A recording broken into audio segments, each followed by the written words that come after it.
নারায়ে তাকবীর, নারায়ে তাকবীর। যে উপস্থিত বাংলাদেশ জামাত ইসলামী বরিশাল মহানগরের অন্যান্য নেতৃবৃন্দ এবং সংগ্রামী বরিশালবাসী, আসসালামু আলাইকুম। আমরা বিগত দিনে লক্ষ্য করেছি, একটি সরকার প্রতিষ্ঠিত হওয়ার পর 3-3.5 বছর পর সেই সরকারের বিরুদ্ধে মানুষ আন্দোলনে নেমেছে।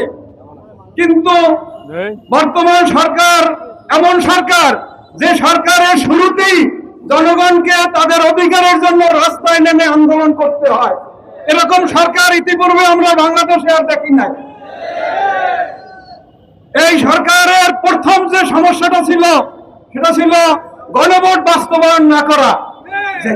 যে গণভোটের জন্য তারা কথা বলেছে, এখন সংসদে বলে মূল ভোট যাতে হয়, এর জন্য আমরা গণভোটের পক্ষে কথা বলেছি। তাদের মনের মধ্যে ছিল এক কথা, মুখে বলেছে আর এক কথা। আর যাদের মনে এক কথা, মুখে আর এক কথা, তাদেরকে কোরআন হাদিসের ভাষায় বলা হয় মুনাফিক। এই সরকার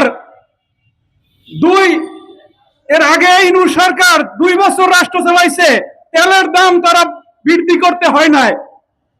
কিন্তু এই সরকার 6 মাসের মধ্যে যদি 2 বার তেলের দাম বৃদ্ধি করতে হয়, তাহলে ভবিষ্যতে এরা কি করবে তা আপনারা বুঝতে পারেন। ইংরেজিতে একটা কথা আছে, মর্নিং শোজ দ্য ডে। সকালবেলা দেখেই বুঝা যায় দিনটা কেমন যাবে।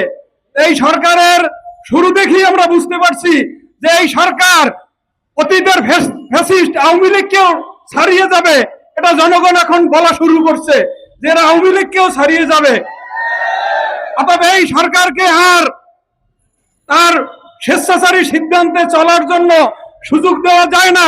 তাদের এই অবৈধ সিদ্ধান্তের প্রতিবাদ আমাদেরকে করতে হবে। প্রয়োজনে রাস্তায় নেমে আমরা এর চেয়েও যদি কঠিন আন্দোলন করতে হয় তাহলে করতে হবে। তেল গ্যাসের দাম বাড়লে সেই সাথে সমস্ত জিনিসের মূল্য নির্ভর করে, সমস্ত জিনিসের দাম বৃদ্ধি হবে যদি তেলের দাম বাড়ে।